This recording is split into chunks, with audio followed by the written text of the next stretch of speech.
இன்றைக்கி நம்ம ஒரு அருமையான ஈவினிங் ஸ்நாக்ஸான வெங்காய போண்டா தாங்க செய்ய போகிறோம். எப்படி மேலே பொறன்னு இருக்குங்க, உள்ளே நல்லா சாஃப்டாக இருக்குங்க.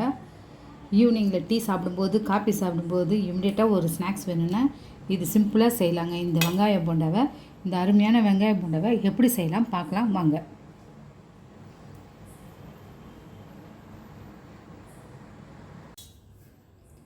நம்ம போண்டா செய்யறதுக்குங்க ஃபஸ்ட்டு ஒரு கடாயில் எண்ணெய் ஊற்றி எண்ணெய் சூடாகிட்டு இருக்குதுங்க. அது சூடாகும் போதே நம்ம பிசைஞ்சிக்கலாம், அப்போ தான் கரெக்டாக இருக்கும்.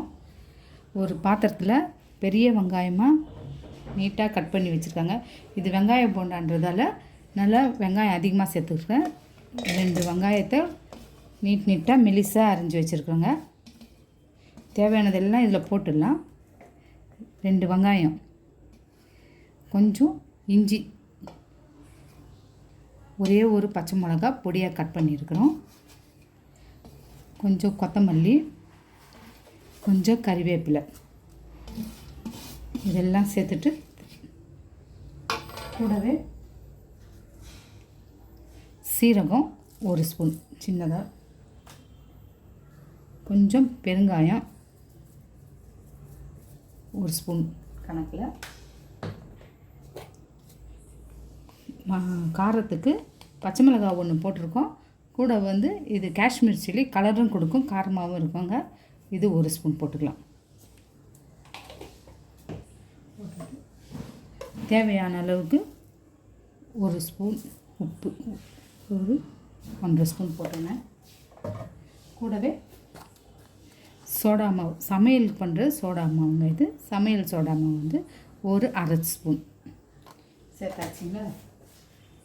இப்போது இது நல்லா ஒரு கலரிடலாம். கலந்துட்டு இப்போ நம்ம தேவையான மாவையும் இதிலே சேர்த்துக்கலாம். அதுக்காட்டி எண்ணெய் சூடாகிட்டே இருக்கும். ஒரு 1/2 கப்பு கடலை மாவு,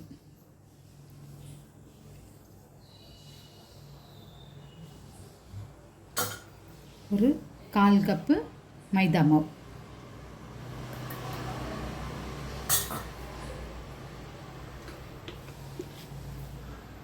ஒரு 2 டேபிள் ஸ்பூன் அரிசி மாவு,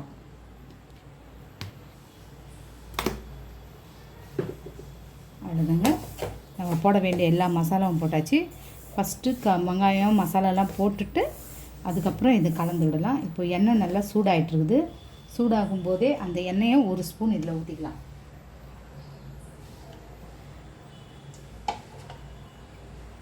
சூடான எண்ணெயை இதில் 1 ஸ்பூன் ஊற்றிக்கலாம். நம்மக்கிட்ட வனஸ்பதி டால்டா இருந்ததுன்னா அது ஒரு 1 ஸ்பூன் சேர்த்துக்கலாம். அது இல்லைன்னா இப்படி கொஞ்சம் சூடான எண்ணெயை சேர்த்துட்டு, ஆனால் கை வைக்காதீங்க, லைட்டாக இப்படி ஸ்ப்ரெட் பண்ணிவிட்டு அதுக்கப்புறம் நல்லா கலந்து விட்டுடலாம், எல்லா மாவுக்கும் படுற மாதிரி.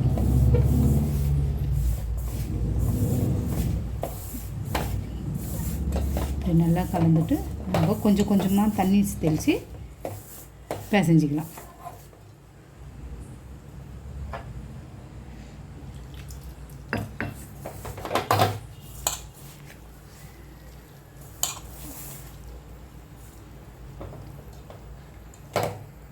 நல்லா இந்த அளவுக்கு பிசைஞ்சாச்சுங்க. இங்கே பாருங்கள், இப்படி இருக்கணும். இப்போ நம்ம அந்த போண்டாவை அப்படியே உருண்டெல்லாம் பிடிக்க தேவையில்லைங்க, இப்படி எடுத்து அப்படியே விட வேண்டியது தான். இது அப்படியே கொஞ்சம் ஈவனாக இருக்காது, ஒரு அன்ஷேப்பில் தான் இருக்கும். அதை அப்படியே எடுத்து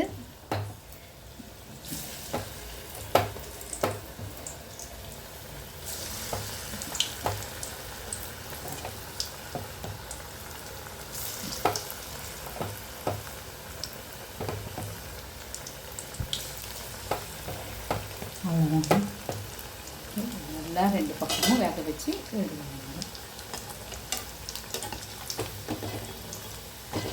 ஈவினிங்கில் ஒரு டீ காஃபி சாப்பிடும்போது ஒரு ஸ்நாக்ஸ் வேணும்னா ஒரு ஈஸியாக செய்கிறதுக்கு இந்த போண்டாவை செய்யலாங்க. வெங்காய போண்டா நல்லா இருக்கும் சாப்பிட்றதுக்கு. வீட்டில் செய்கிறதால நம்மளுக்கு ஹெல்த்தியாகவும் இருக்கும். நம்ம பார்த்து செய்யலாம், எந்த எண்ணெயும் யூஸ் பண்ணாமன்றதுன்னுட்டு. அதனால் இந்த மாதிரி ஒரு சிம்பிளாக செஞ்சு சாப்பிட்டு பாருங்கள். எப்படி வந்துருக்குதுன்னு எனக்கு கமெண்ட்டில் சொல்லுங்கள்.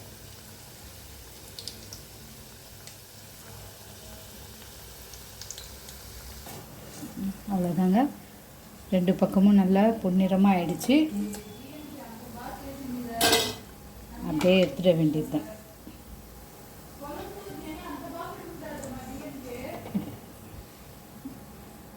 அப்படியே இருக்கிறது மீதியும் நம்ம அதே மாதிரி போட்டுடலாங்க.